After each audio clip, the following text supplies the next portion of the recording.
اب نکاح میں دیکھ لو, سنت طریقے سے نکاح کتنا آسان, 4 ہو گئی ہماری سنت کے مطابق, بڑے آرام سے ہو گئی. لیکن اگر ہم وہ تکلفات کرتے جو عام طور پہ شادی میں لوگ کرتے ہیں تو ایک پہ ہی اٹک جاتے, اتنا خرچہ ہو جاتا کہ ایک کے بعد اتنے قرضے چڑھ جاتے کہ دوسری کا سوچ بھی نہیں سکتے تھے. میری جتنی بھی شادیاں ہوئی ہیں بڑے آرام سے الحمدللہ ہو گئی. پہلی شادی ہوئی, لڑکی کے جو دلہن کے ابا آئے اور میری والدہ, وہ پنجاب میں تھے, ہم اپنی والدہ کے ساتھ چلے گئے. راستے سے ہم نے بھاولپور سے اپنے بھائی اور بھابھی کو اٹھا لیا, وہاں گئے ہیں, بس یہی بارات تھی, ہمارا نکاح ہوا اور میں, میری والدہ اور زوجہ بائی ایئر آ گئے, قصہ ختم ہو گیا, شادی ہو گئی. اگلے دن میں گھوم رہا ہوں, لوگ کہہ رہے ہیں مصعب کل آپ کا بیان تھا, آپ تھے نہیں. میں نے کہا میں شادی میں گیا ہوا تھا. انہوں نے کہا کس کی؟ میں نے کہا اپنی. کیا مطلب؟ ابھی تو آپ یہاں تھے, آپ کی شادی بھی ہو گئی. میں نے کہا شادی میں تو وہ بولے قبول ہے, ہم نے بولا قبول ہے تو ہو گئی, اس میں کیا ہے. تو میں نے کہا ولیمہ کر لوں گا میں, آپ بے فکر رہیں. ولیمہ بھی اپنی جو میری حیثیت تھی اس کے حساب سے کر لیا, جتنے پیسے تھے اس کے حساب سے کر لیا, کوئی قرضے نہیں لیے, کوئی ادھار نہیں لیے, اپنی اوقات دیکھی کہ یار اتنی اوقات بنتی ہے تو اس حساب سے کر لو. لوگوں نے تو باتیں بنانی ہوتی ہیں, لیکن جو مرغے کھا کھا کے آپ کے ولیموں کے لاکھوں روپے کے مرغے کھا کے, کیا وہ باتیں نہیں بناتے؟ کیا وہ یہ کہتے ہیں بڑا سخی ہے؟ نا نا نا نا, ذرا سی ایک بوٹی بھی کچی نکل آئی نا, آپ کے کروڑوں روپے برباد ہوں گے. اور بھول جاتے ہیں 1.5 ہفتے 2 ہفتے بعد کہ کس نے مہنگا ولیمہ کھلایا تھا اور کس نے سستا. میں نے ایک چکن بریانی بنوائی تھی بس, میری گنجائش اتنی تھی. میں نے کہا اتنے آدمی یہ بریانی, اور منع کر دیا کوئی لفافہ نہیں لے کے آئے گا, کیونکہ لفافوں کا ٹرینڈ چل رہا ہے. لفافوں میں وہ لایا تو پھر آپ بھی لے کر جاؤ. ابے بھائی لو ہی نہیں, نہ لے کے جاؤ نہ لو. منع کر دیا کوئی لفافہ شفافہ نہیں ہوگا, تمیز سے کھاؤ, پتلی گلی سے نکلو. ایک نے کہا بوٹیاں گلی نہیں تھیں, ایک صاحب نے کہا صحیح طرح گلی نہیں تھیں. تو میں نے کہا ہمارے بس میں جتنا گلا سکتے تھے ہم گلا دیے بھائی, اس سے زیادہ ہم سے نہیں ہوتا تھا. کھانا ہے کھا, نہیں تو پتلی گلی سے نکل.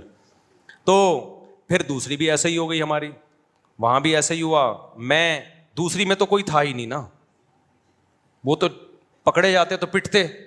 دوسری میں تو اتنے افراد بھی نہیں تھے. دوسری جب ہوئی ہے تو میرے بھائی, میرا چھوٹا بھائی میرا ساتھ دے رہا تھا, 2-4 دوست میرا ساتھ دے رہے تھے. جب نکاح کا ٹائم تھا یہ بھی بھاگ گئے, ہاتھ پاؤں ان کے کانپنے لگے. انہوں نے بولا پکڑے تو پٹیں گے ہم, شادی تم کر رہے ہو, پٹیں گے کون؟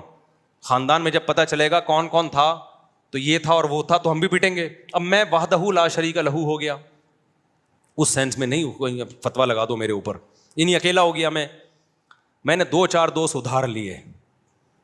کبھی کہا جاؤ یار وہ لڑکی کے ابا کیا بولیں گے, کوئی کسی کو تو لے کے آنا. تو ہم گئے مسجد میں, ہمارا نکاح ہوا. اب رات کو رخصتی تھی, میں نے گھر سے شارٹ ہونا تھا. اماں کو کیا بتاتا کہاں جا رہا ہوں. اتفاق سے جمعرات تھی, مدنی مسجد بہترین کام آتی ہے ایسے موقع پہ, ٹھیک ہے نا. میرا بچہ ماشاء اللہ, بیٹھ جاؤ بیٹا, بیٹھ جاؤ میرا بچہ. تو جمعرات کو بہترین آپشن تھا میرے پاس کہ جمعرات ہے بھائی. تو رخصتی میں بھی ہماری جو زوجہ, ان کے والدین تھے, ہم تھے, اور شاید ایک آدھ محلے پڑوس کی جن کو پتہ تھا, بس وہی تھے. باقی جو ہمارے گھر والے تھے ان کے رشتہ دار تھے. تو یہ ہمارا ہو گیا ولیمہ. 2 کمروں کا, 1 کمرے کا میں نے گھر لیا تھا, میری اوقات یہی تھی بھائی, اس سے زیادہ میری اوقات تھی نہیں. 1 کمرے کا گھر میں نے رینٹ پہ لیا, اس میں 1 کچن 1 واش روم, 2,500 اس کا کرایہ تھا.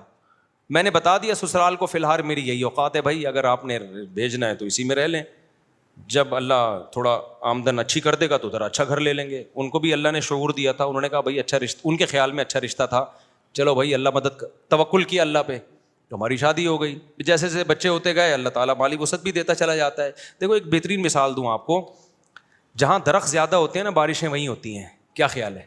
درخت کھینچتے ہیں بادلوں کو.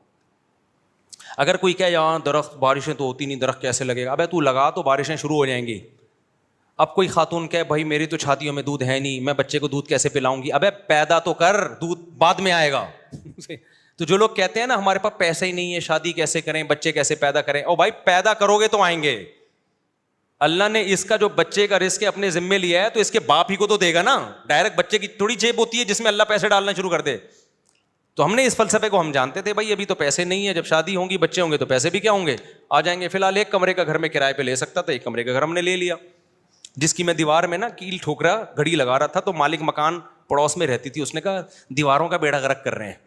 اس کو پتہ نہیں تھا مجھے آواز آ رہی ہے, مجھے ابھی تک یاد ہے, دیواروں کا بیڑا غرق کر رہے ہیں یہ لوگ. ویسے وہ میرا بڑا احترام کرتی تھی, جی مولانا صاحب ہیں, بڑا عزت دیتی تھی مجھے. وہ مالک مکان خاتون تھیں, اللہ کرے کہ وہ حیات ہوں, اللہ ان کی برکت دے, اور اگر انتقال ہو گیا تو اللہ مغفرت کرے.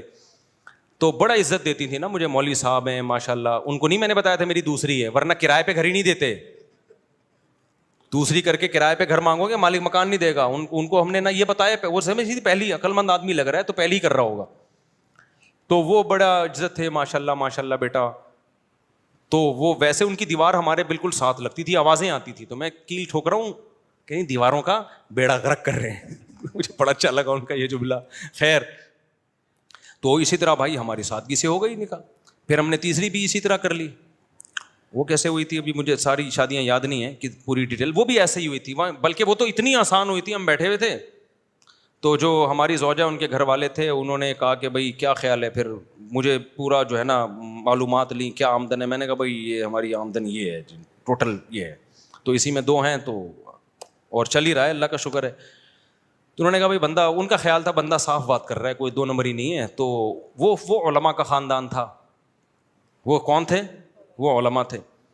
تو جب بات طے ہو گئی, انہوں نے کہا ہمیں قبول ہے. تو میں جب اٹھ کے جانے لگا تو انہوں نے کہا کہ بھائی ہم مولانا لوگ ہیں, ہم لوگوں سے کہتے ہیں کہ نکاح سادگی سے کرو, آسان بناؤ. تو اب یہ کیا کہ 6 مہینے بعد نکاح ہوگا اور یہ ہوگا, بس جب بندہ پسند ہے نا سب کو. انہوں نے کہا ہاں بھائی نکاح پڑھاؤ یار. میں ایک سول ڈریس میں تھا, یعنی ویسے جب بھی میری شادی ہوئی ہے سفید کپڑے نیل لگا کے, پگڑی نیل لگا کے, اتنا اہتمام میں نے کیا. یہی ہولیے میں گیا ہوں, کبھی کوئی اچکن شیروانی الگ سے, سینڈل الگ سے, ٹوپی پگڑی میں نے جب بھی شادی ہوئی ہے خریدے نہیں ہے. لیکن اس دفعہ تو میں اس ڈریس میں بھی نہیں تھا. تو انہوں نے کہا نکاح پڑھاؤ. میں نے کہا قبول ہے بھائی, پڑھا دو یار, ہمیں تو, مجھے تو بہت اچھا لگا یہ جملہ سن کے. تو پھر وہ ہوا کہ انہوں نے وہی مولوی صاحب ان کو بلایا, بھائی ادھر آؤ. اچھا, وہ جن مولوی صاحب کو بلایا نا, وہ بڑا دلچسپ واقعہ ہے.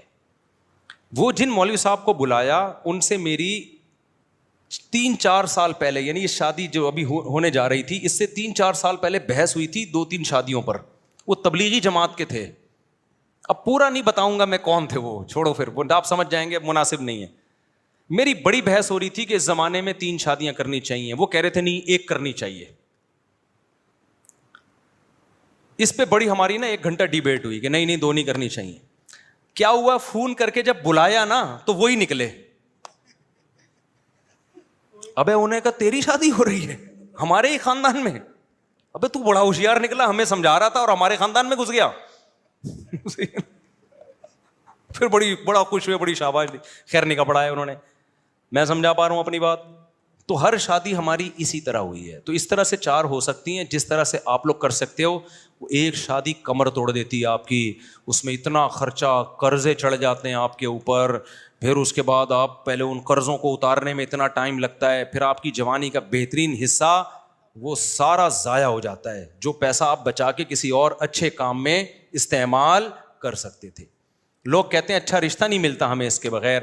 اور بھائی بہت سے لوگ اچھے ہیں, آپ کو فری میں بھی مل جائیں گے. وہ سمجھ رہے ہو کہ نہیں سمجھ رہے, یعنی اچھے خاندان کے لوگ ہیں جن کو اچھا بندہ چاہیے ہوتا ہے تو وہ مل جاتا ہے ان کو.